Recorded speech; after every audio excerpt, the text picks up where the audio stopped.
Welcome to the podcast. If you'd like to listen to an ad-free version of this episode and all of our episodes, then search True Crime Today Premium Plus on Apple Podcasts and press subscribe. That's our premium channel where all of our ad-free and advanced episodes live, all in one place. True Crime Today Premium Plus. Search it on Apple Podcasts and press subscribe. Even try it for 3 days free. You're about to take a deep dive into one of the biggest true crime cases in the universe. Or, at least, on our part of the planet. From the Hidden Killers podcast and True Crime Today. In the sprawling world of hip-hop, few names have loomed larger than Sean Diddy Combs.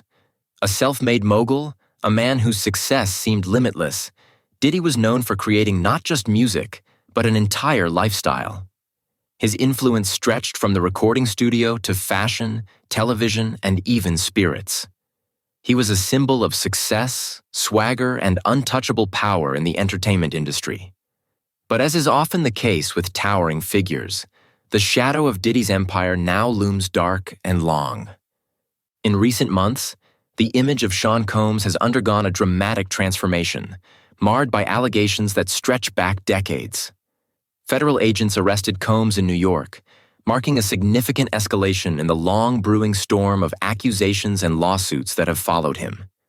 These charges, rooted in sex trafficking, sexual abuse, and coercion, have sent shockwaves not only through the music industry, but into the very fabric of celebrity culture itself. At the heart of this story are questions of power, control, and a man who, for years, allegedly used his influence to exploit those around him. But to truly understand the depth of the allegations, we must start at the beginning. Diddy's ascent in the music world was meteoric. Starting as an intern at Uptown Records, he quickly made a name for himself with his keen ear for talent and his relentless work ethic. In 1993, he founded Bad Boy Records, the label that would eventually launch artists like Notorious B.I.G., Faith Evans, and Mace into stardom. The rise of Bad Boy solidified Diddy as a major player in the music industry, and it wasn't long before his success spilled into other ventures. Fashion, liquor, television, anything Diddy touched seemed to turn to gold. But behind the success, there were rumors. Rumors of lavish, out-of-control parties. Rumors of behavior that bordered on the sinister. In November of 2023, the first of the public allegations landed with explosive force. Cassandra Ventura, known to the world as Cassie, filed a lawsuit under the New York Adult Survivors Act. The details were harrowing. Cassie accused Diddy of physically and emotionally abusing her throughout their decade-long relationship. More disturbingly, she claimed that Diddy trafficked her, forcing her into drug-fueled sexual encounters with other men, while documenting these acts for his own pleasure. It was the first time someone so close to Diddy had come forward with such specific, devastating claims. But it wasn't long before others began to speak out. The timeline of abuse Cassie described spanned from her early 20s into her 30s. According to the lawsuit, Diddy had signed Cassie to his record label when she was just 19, drawing her into his world, a world filled with power, excess, and control. What began as a professional relationship quickly turned into something far more toxic. As their personal relationship developed, the dynamic allegedly shifted into one of coercion and control. Cassie detailed an instance where, as she tried to leave the relationship in 2018, Diddy entered her home and raped her. The trauma of that encounter stayed with her, and when she finally had the opportunity to come forward under the Adult Survivors Act, she did. But what makes Cassie's case even more unsettling is the video footage that came to light in May 2024. Captured in 2016, the surveillance video shows Diddy chasing Cassie down a hotel corridor in Los Angeles before violently attacking her outside of an elevator. It was a stark, undeniable visual of the abusive relationship she had described in her lawsuit. Although Diddy settled the lawsuit soon after it was filed, the footage had already made its impact. In a public apology, Diddy admitted to his inexcusable behavior in the video, but continued to deny the larger allegations of trafficking and abuse. And this is where the story takes a darker turn. Cassie's lawsuit may have been the first high-profile case, but it was far from the last. As the media frenzy around her allegations grew, more victims began to come forward. some alleging abuse that stretched back decades. The floodgates had opened. One of the most shocking allegations came from an inmate named Derek Lee Cardello Smith. In 1997, Cardello Smith, then working at a Detroit area restaurant, claimed that Combs drugged and sexually assaulted him during a night of partying. The allegations, which had been buried for years, resurfaced when Cardello Smith filed a lawsuit and won a $100 million default judgment in September 2024. Combs' legal team, led by Mark Agnifilo, fought the judgment, branding Cardello Smith's claims as baseless and pointing to his criminal history as a way to discredit his testimony. But for those watching from the outside, the judgment signaled that the accusations against Diddy were only deepening. And they did. In February 2024, another lawsuit hit the courts, this time from a producer named Rodney Lil Rod Jones. Jones worked with Combs between 2022 and 2023 and described a year of sexual harassment and threats. His allegations were particularly disturbing because he claimed to have video and audio evidence of illegal activity involving Diddy and others. One of the most shocking details in his suit was the involvement of other celebrities, including Daphne Joy, identified as one of the alleged sex workers at these freak-off parties that were becoming a central point in the criminal charges against Diddy. The freak-offs are a critical part of the federal indictment. Prosecutors allege that for decades, Diddy organized and hosted drug-fueled sex parties where women were coerced into performing sexual acts, often under the influence of drugs. These events, which took place in luxury hotels and private residences, were carefully curated, with Diddy's staff allegedly supplying everything from drugs to sex workers. But what made the freak-offs even more troubling was the involvement of Diddy's inner circle. His bodyguards, assistants, and other close associates were said to have helped orchestrate these events, keeping the machine running. For those who attended Diddy's famous parties, his white parties in the Hamptons, his lavish gatherings in Beverly Hills, these allegations have cast a long shadow. As entertainment lawyers have warned, many of the celebrities who partied with Diddy are now being advised to seek legal counsel. The parties that once symbolized wealth, glamour, and success are now under scrutiny. While not all of these gatherings were illegal, the question remains: what did people see, and what did they know? The fear among celebrities is palpable.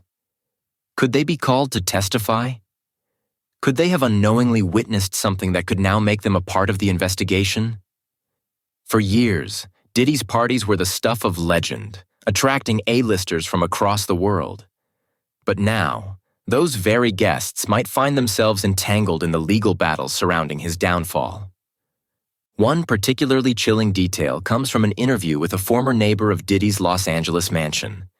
Ryan Mendelsohn, who used to live near the property, recalled seeing women coming and going at all hours of the night.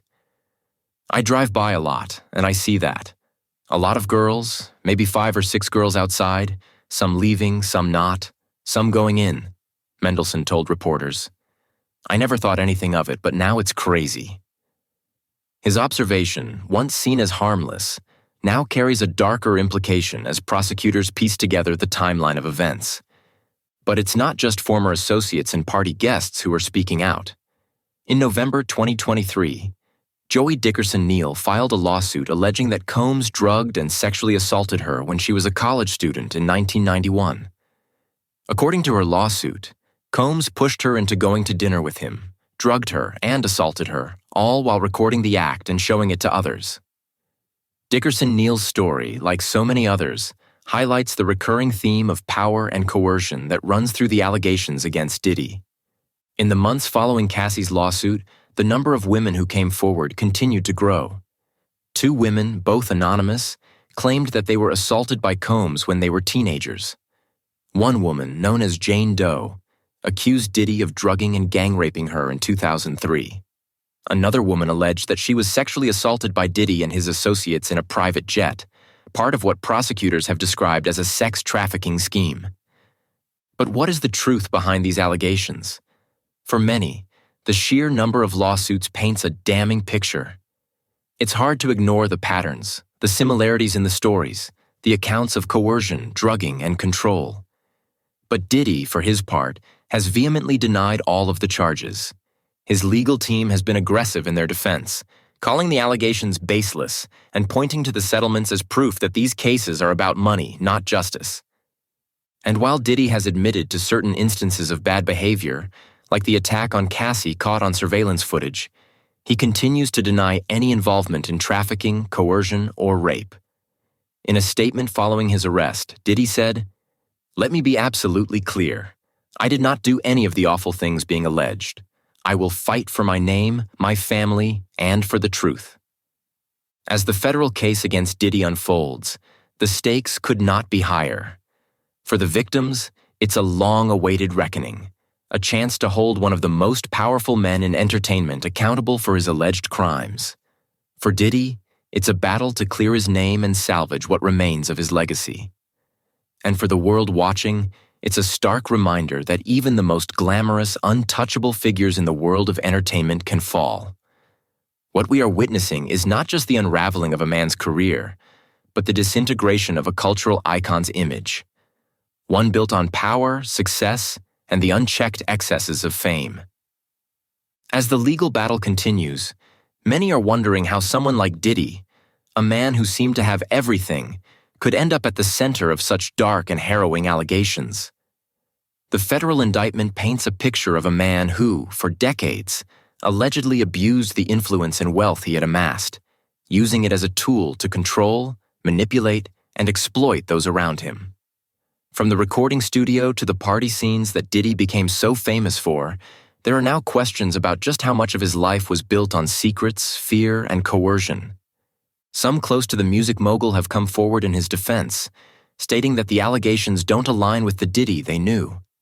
His legal team has been vocal about what they perceive as opportunism, accusing some of his accusers of seeking to profit off the moment of public backlash against powerful men. They've called the lawsuits nothing more than money grabs, pointing out that many of the allegations were brought through the New York Adult Survivors Act, which opened a one-year window for survivors of sexual abuse to come forward, regardless of when the incidents took place. But even as his defenders push back, the volume of allegations is impossible to ignore. Many of the cases share a similar pattern. Victims coerced into situations where they were drugged, isolated, and assaulted. The parties, the freak-offs, the entourage that surrounded Diddy all seem to play a role in a larger system that allowed these abuses to go unchecked for so long. Allegedly, Diddy's inner circle either participated or turned a blind eye to the behaviors, helping to maintain the aura of invincibility that shielded him from scrutiny. And then there are the celebrities, the A-listers who rubbed elbows with Diddy at his most famous events. Some of these stars are now finding themselves in an uncomfortable position, worried about what their proximity to Diddy might imply in light of the allegations. Entertainment lawyers have already begun advising those who attended Diddy's infamous white parties and other gatherings to prepare themselves for the possibility of being called to testify. While there is no evidence that these celebrities were involved in any illegal activity, their presence at these events, coupled with their public profiles, makes them potentially valuable witnesses in what could be a landmark case. The question, of course, is how much they knew. Could it be that these high-profile figures, including musicians, actors, and influencers, were unaware of the darker side of Diddy's empire? Or were they complicit in ignoring what they saw, choosing to stay silent to protect their careers and maintain their connections? These are the questions that the public and law enforcement are now asking as they attempt to untangle the web of Diddy's life. Some celebrities have already begun distancing themselves from the music mogul. There have been quiet moves to remove his name from certain collaborations, and some prominent figures in the industry have offered vague statements about condemning abuse without directly addressing the allegations against Diddy. Others, however, remain silent, waiting to see how the legal process unfolds before taking any public stance. For Diddy, the stakes couldn't be higher. He faces not only the possibility of losing his fortune and reputation, but his freedom as well. The federal charges of sex trafficking and racketeering conspiracy are serious, and if convicted, Diddy could spend the rest of his life in prison.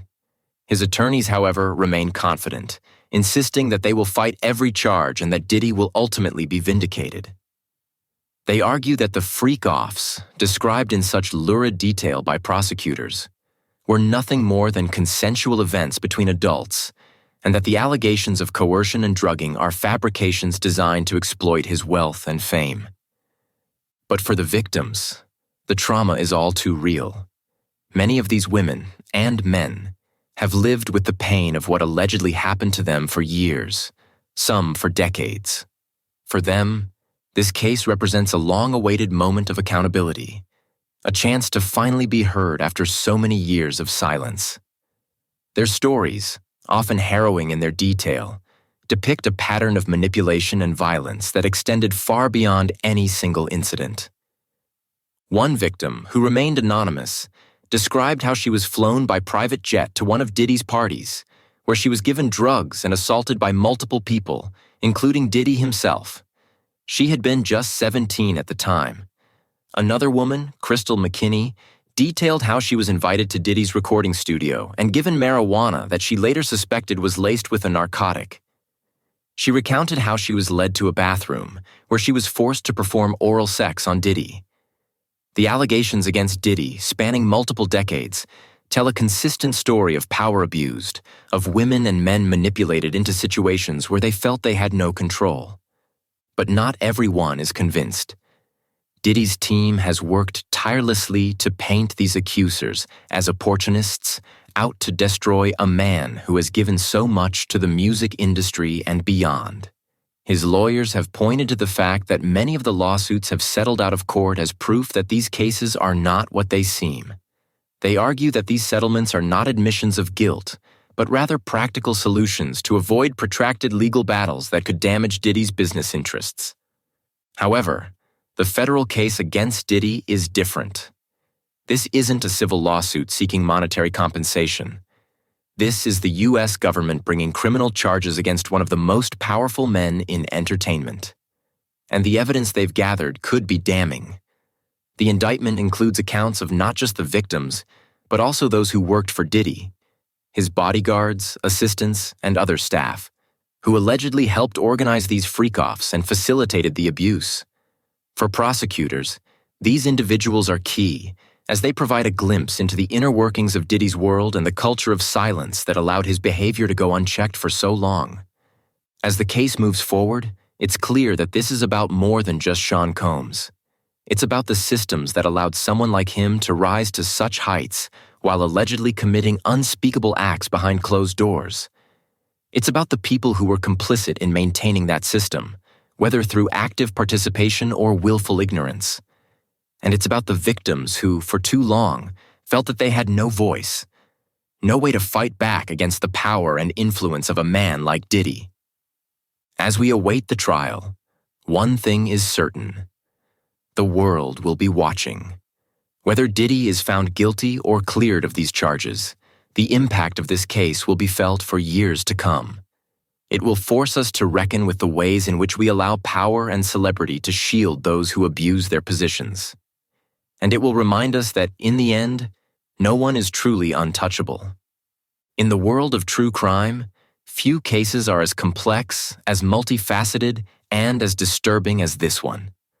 This is not just a story about a man who rose to the heights of fame and fortune, but a story about the dark underbelly of celebrity culture, about the price of silence, and about the long, difficult road to justice.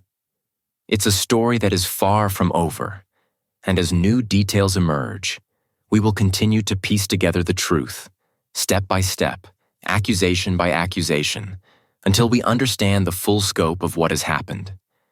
And when we do, we may find that this case was never just about Diddy, but about an entire industry and a society that allowed him to flourish, unchecked, for far too long. In a world where the darkest secrets lie just beneath the surface. They said it was an accident, but the evidence says otherwise. Where hidden killers roam, unnoticed, in the shadows. I think you would definitely be looking at a blend of toxic, very bad narcissistic personality traits, and they will be vengeful and possibly resort to violence. Join Tony Bruschi as he uncovers the truth behind the most chilling cases. They said it was an accident, but the evidence clearly says otherwise. Each episode, we dig deep into the minds of those who commit the unthinkable. To your point on narcissism, he thinks in his own mind how witty he is. Yeah. But he lost that jury. I was done with him in 2 minutes. From unsolved mysteries to infamous crimes. Geez, you've just talked about how you've taught yourself how to do everything under the sun.